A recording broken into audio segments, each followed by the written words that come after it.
আসসালামু আলাইকুম এভরিওয়ান। গত ক্লাসে আমরা জ্যামিতিক সমতা নিয়ে আলোচনা করেছিলাম। তো আজকের ক্লাসে আমরা আলোক সমানতা নিয়ে আলোচনা করব।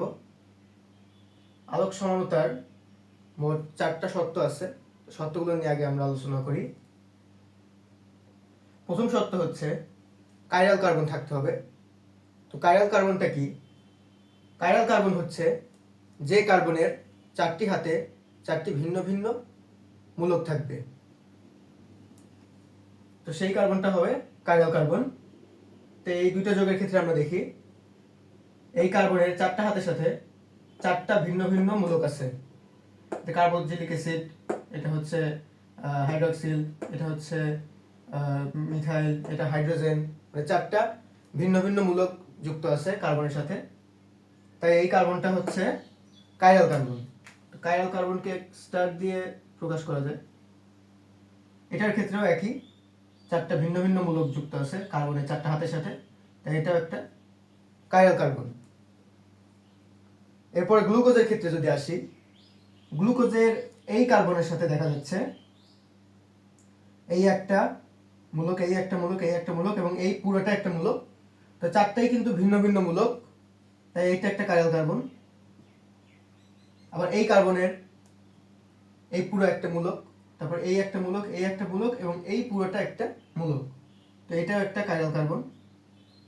একইভাবে এটাও একটা কাইরাল কার্বন, এটাও একটা কাইরাল কার্বন। তো গ্লুকোজের ক্ষেত্রে আমরা 4টা কাইরাল কার্বন পেলাম।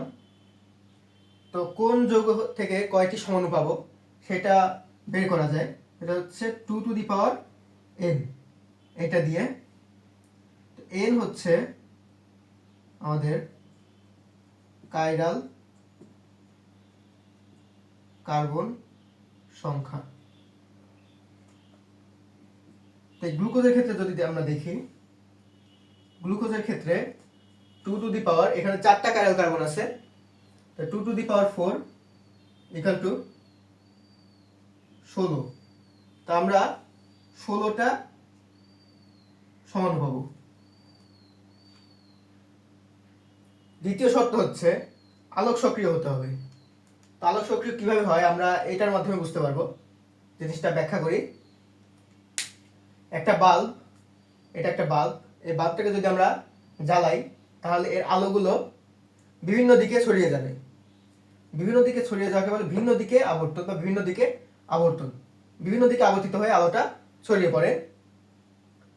তো সেই আলোকে যদি আমরা নিকল প্রিজমের মধ্য দিয়ে প্রবেশ করাই, নিকল প্রিজমের মধ্য দিয়ে প্রবেশ করালে সব মানে বিভিন্ন দিকে যে আবর্তিত আলো সেটা একদিকে আবর্তিত হবে।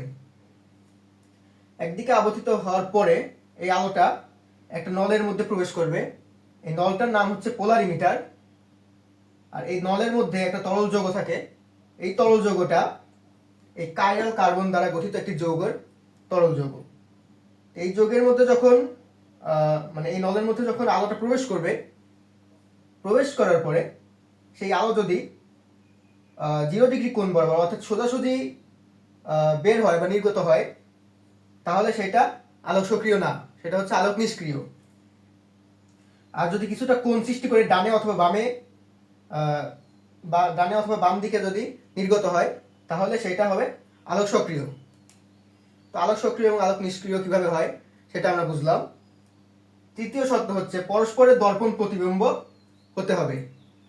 তো দর্পণ প্রতিবিম্ব হতে হবে এর অর্থ হচ্ছে মানে যদি একটা দর্পণের সামনে একটা যৌগকে রাখি, তাহলে ওই যৌগটা দর্পণের ওই পাশে যেরকম দেখাবে অর্থাৎ বিপরীত একটা যৌগ তৈরি হবে, সেটা হচ্ছে দর্পণ প্রতিবিম্ব। যেমন যদি আমরা বাম হাতটাকে দর্পণের সামনে রাখি, তাহলে দর্পণের অপর পৃষ্ঠে বা দর্পণে আমরা দেখতে পাবো হচ্ছে এই ডান হাতের মতো একটা অবয়ব। তো এইটাই হচ্ছে দর্পণ প্রতিবিম্ব। 4 নম্বর শর্ত হচ্ছে পরস্পরের উপর অপরিস্থাপনীয় হবে। অপরিস্থাপনীয় কি? যদি আমরা বাম হাতের উপর এই ডান হাতটা রাখি, বাম হাতের উপর যদি ডান হাতটা রাখি, তাহলে কিন্তু সমানভাবে স্থাপন হয়নি। সমানভাবে স্থাপন হয়নি, তার মানে এইটা কি বলা হচ্ছে? অপরিস্থাপনীয়। তাহলে এখানে আমরা ক্লিয়ার করি জিনিসটা একটা যৌগ দিয়ে। তো এই যৌগটা যদি আমরা দর্পণের সামনে রাখি, তাহলে দর্পণে আমরা দেখতে পাবো এরকম এরকম একটা দর্পণ প্রতিবিম্ব দেখতে পাবো, যেখানে এই কার্বনের বাম পাশে ছিল হাইড্রোজেন এবং ডান পাশে ছিল হাইড্রোক্সাইড। কিন্তু দর্পণের ওই পাশে আমরা দেখতে পাচ্ছি বাম পাশে চলে এসেছে হাইড্রোক্সাইড এবং ডান পাশে হচ্ছে হাইড্রোজেন। তো এটি হচ্ছে দর্পণ প্রতিবিম্ব এবং এইটার উপরে যদি এইটাকে স্থাপন করি, স্থাপন করলে কিন্তু সমানভাবে স্থাপিত হবে না, তার মানে এটা হচ্ছে অপরিস্থাপনীয় হবে। তা আলোক সমাণু হচ্ছে দুই প্রকার, ডি সমাণু এবং এল সমাণু। তো ডি সমাণু এবং এল সমাণু চেনার উপায় আমরা দেখি, সেটা হচ্ছে সি আর এন একটা পদ্ধতি। সিতে আছে হচ্ছে কার্বক্সিলিক মূলক বা কার্বক্সিলিক অ্যাসিড মূলক, কিটোন মূলক, অ্যালডিহাইড মূলক। আর দিয়ে বোঝাচ্ছে হচ্ছে অ্যালকাইল অথবা হাইড্রোজেন। এনতে হচ্ছে অ্যামিন, হাইড্রক্সিল এবং ক্লোরাইড। তো এই দুইটা যৌগের ক্ষেত্রে কিভাবে আমরা বুঝবো যে কোনটা ডি ল্যাকটিক অ্যাসিড এবং কোনটা এল ল্যাকটিক অ্যাসিড? তো এইটা হচ্ছে আমাদের সি, এটা হচ্ছে সি। হাইড্রোজেন হচ্ছে আমাদের আর, এরপরে এই হাইড্রোক্সাইড হচ্ছে আমাদের এন।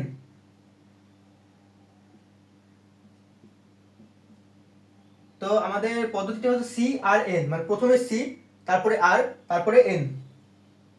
তাহলে এটা হবে এইদিকে, এটা হচ্ছে আমাদের অ্যান্টি ক্লকওয়াইজ ঘুরেছে। তো অ্যান্টি ক্লকওয়াইজ হলে ডি ল্যাকটিক অ্যাসিড বা ডি সমাণু। এরপরে এইটার ক্ষেত্রে এটা হচ্ছে সি, তারপরে এটা হচ্ছে আর এবং এইটা হচ্ছে এন। সি আর এন পদ্ধতিতে এটা হবে হচ্ছে এইদিকে, এই দিক বরাবর। তো এই দিক বরাবর হচ্ছে এটা ক্লকওয়াইজ। তো ক্লকওয়াইজ ঘুরলে এল সমাণু বা এটা হচ্ছে এল ল্যাকটিক অ্যাসিড, এল সমাণু বা এল ল্যাকটিক অ্যাসিড। তো আজকে আমরা আলোক সমাণুতা নিয়ে আলোচনা করলাম, আলোক সমাণুতা কত প্রকার এবং আলোক সমাণুতা হওয়ার শর্ত, তারপরে ডি সমাণু এবং এল সমাণু চেনার উপায়, এগুলো নিয়ে আলোচনা করলাম। তো আশা করি সব ক্লিয়ার, এখানে কোনো সমস্যা হওয়ার কথা না। তো আজকের মতো আমরা এখানেই বিদায় নিচ্ছি। সবাইকে আসসালামু আলাইকুম।